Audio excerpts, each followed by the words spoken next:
দেশি বিদেশি বেশ কয়েকটি নির্বাচন পর্যবেক্ষণ সংস্থার মতে ত্রয়োদশ জাতীয় সংসদ নির্বাচন নিরপেক্ষ, শান্তিপূর্ণ ও সুষ্ঠু হয়েছে। সংস্থাগুলো বলছে গত কয়েকটি নির্বাচনের তুলনায় এবার গ্রহণযোগ্য নির্বাচন হয়েছে, তবে ভবিষ্যতে ভোট গণনা আরও স্বচ্ছ করার তাগিদ দিয়েছে তারা। ভোট কেন্দ্রগুলোতে ভোটারদের উপস্থিতি আর সামগ্রিক নিরাপত্তা সব মিলিয়ে এবারের নির্বাচন ছিল অনেকটা উৎসবের। সংঘাতবিহীন ভোটের দিন থাকায় স্বস্তি ছিল জনমনে। বড় ধরনের সংঘাতবিহীন এবারের নির্বাচনকে ভোটের সংস্কৃতিতে এক ধাপ অগ্রগতি হিসাবে দেখছেন নির্বাচন পর্যবেক্ষক ও রাজনৈতিক বিশ্লেষকরা। নির্বাচন শান্তিপূর্ণ ও বিশ্বাসযোগ্য হয়েছে বলে মনে করছে Asian network for free election.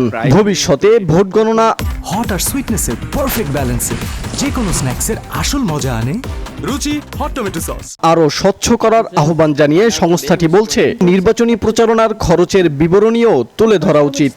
There's no election that is perfect.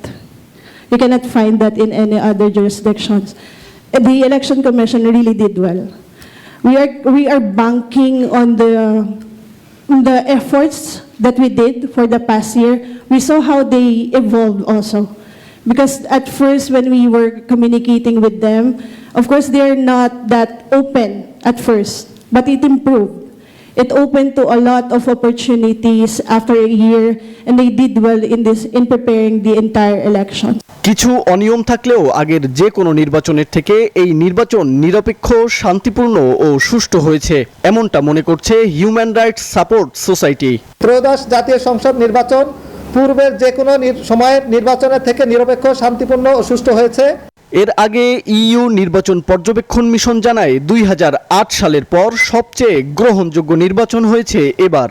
আর সদ্য সমাপ্ত নির্বাচন শান্তিপূর্ণ ও নিয়মতান্ত্রিকভাবে সম্পন্ন হয়েছে বলে জানিয়েছে কমনওয়েলথ নির্বাচন পর্যবেক্ষক দল। মাহমুদুল হাসান ইমন, নিউজ 24, ঢাকা।